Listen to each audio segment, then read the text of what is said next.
Yo, yo, what's good, people? It's your boy Silent J. We checking in. Check it out, though.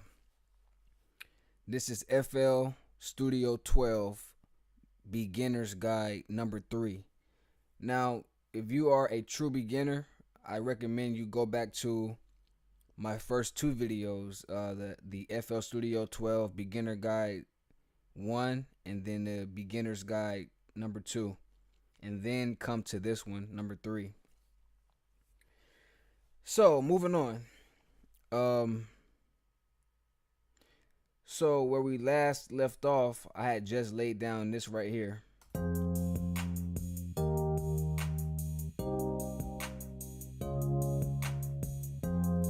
Something really, really simple. This is nowhere near my best work, nor what I would put out, but I'm keeping it simple for the purpose of this tutorial. So we need to separate all of our sounds, like all of our instruments. We want to separate them and put them on their own, pattern. So we'll go up to pattern number 2. Actually, go back to 1. We need to grab this first. We're going to grab the keys first. Right? We're going to right click, go to edit, go to cut. Put this on pattern 2. Go down, right click, edit, paste.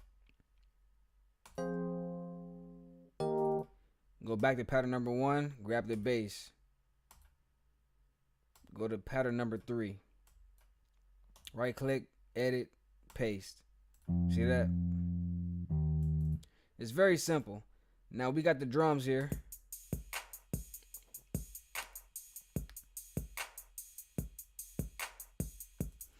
Now you can separate these also, or you can just leave it. I would probably say separate the hi-hats. I mean, now normally I would have everything separate, to be honest, but for the purpose of this, I'm gonna just leave this stuff right here. Actually, I'll separate the clap also. Yeah, you might as well separate everything for real. If you're gonna do it, you might as well do it the right way. Go all the way through with it.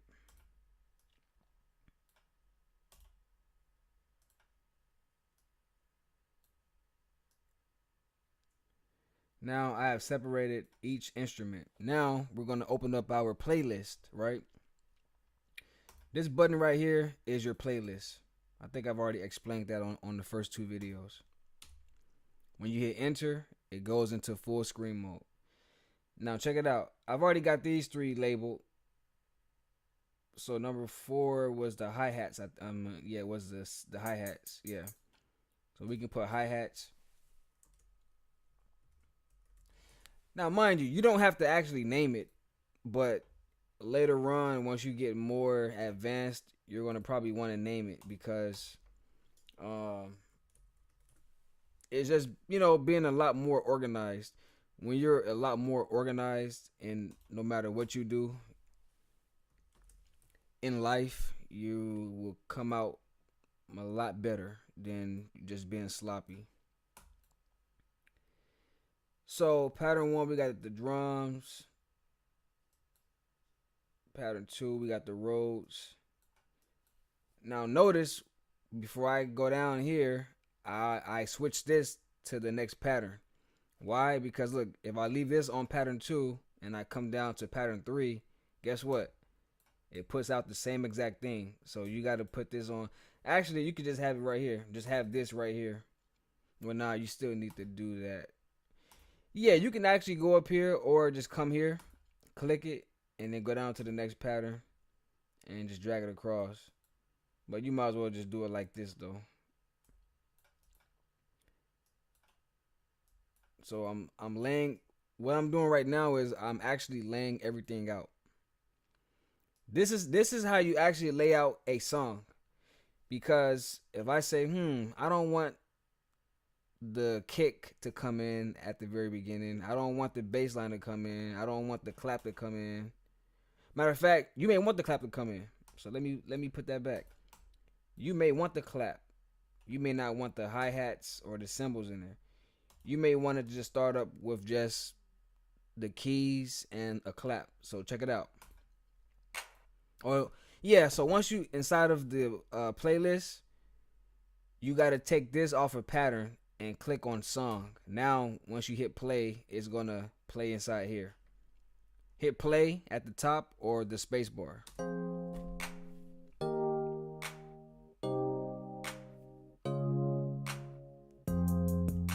See that? But you may say, I want the clap to come in first with the piano, and then you may want the beat to come in with no bass line. See that?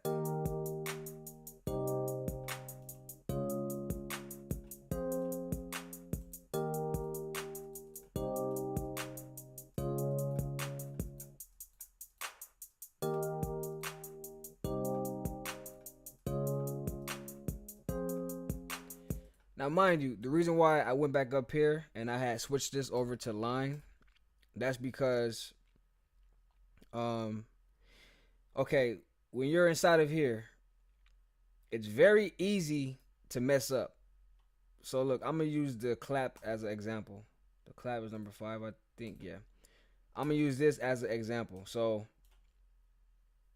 if I got this set to 1/4, but when you're actually like recording and you're gonna edit stuff, I would recommend you keep it on at least 1/4.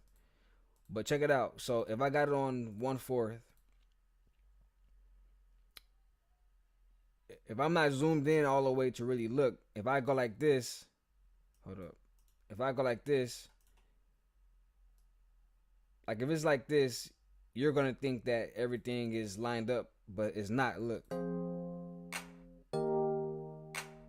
See that? That's because if you notice, this right here is not touching the end, the very beginning. This needs to touch the wall. So put it on line. And when it's on line, when you come over here, it's going to hit the wall anyway. Boom. Now it's on beat. Look.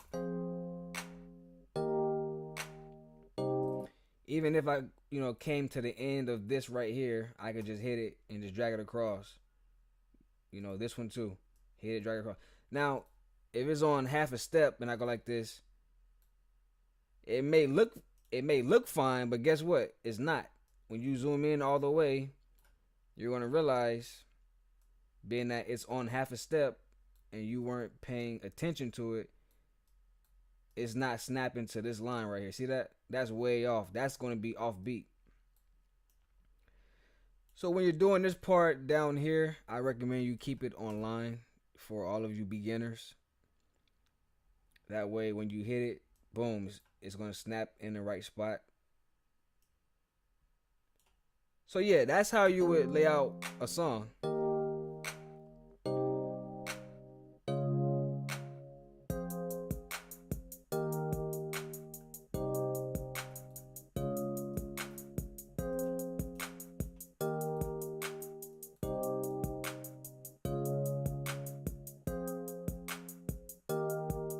Bass line coming in right now.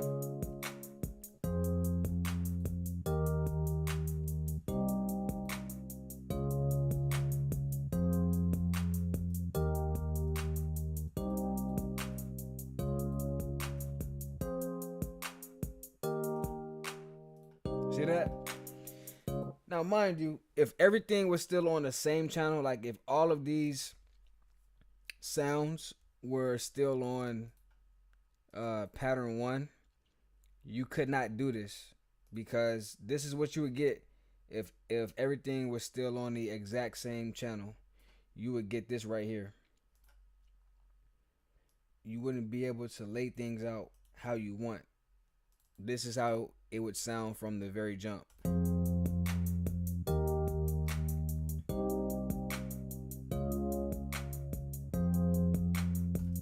Right? So we separate the instruments because we want to be able to control whenever, a certain sound comes in or when it goes out. You know what I'm saying? Like even right here on the very beginning, if I said, you know what, I want the bass to come in, but not when it first starts up. You may want the bass to come in right there. You may not want this in there. You may not want that in there. So look.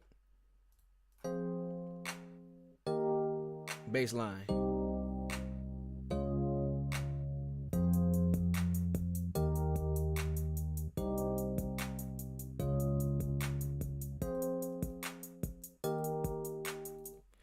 So yeah, that's pretty much why we separate stuff and we lay it out so we have full control over, where this sound comes in or this sound comes out. So in the next video, I'll probably get into some stuff on how to add reverb to the claps and all that stuff, because that clap sounds dry. Listen, like, just check it out. It's very dry. Now I'm gonna give you an example of what I'm talking about, and I'm gonna do it quick because the next video, that's what that's meant for. That's gonna teach you that. I'm not even gonna move slow. I'm gonna do it really quick. Now watch this. Hear that? Now I got reverb on everything. That's not what it's supposed to do. But like I said, the next video I'm going to really break it down to you on how to add reverb and do all that kind of stuff. And we're going to go through it in a slow process so that you understand. But listen to the clap now. Hear that? Yeah. But see, I put it in the wrong spot because now the entire track has reverb, and that's not what we actually want. So I will show you guys how to do that part on the next video. All right, y'all be easy. It's your boy Silent J checking out 100.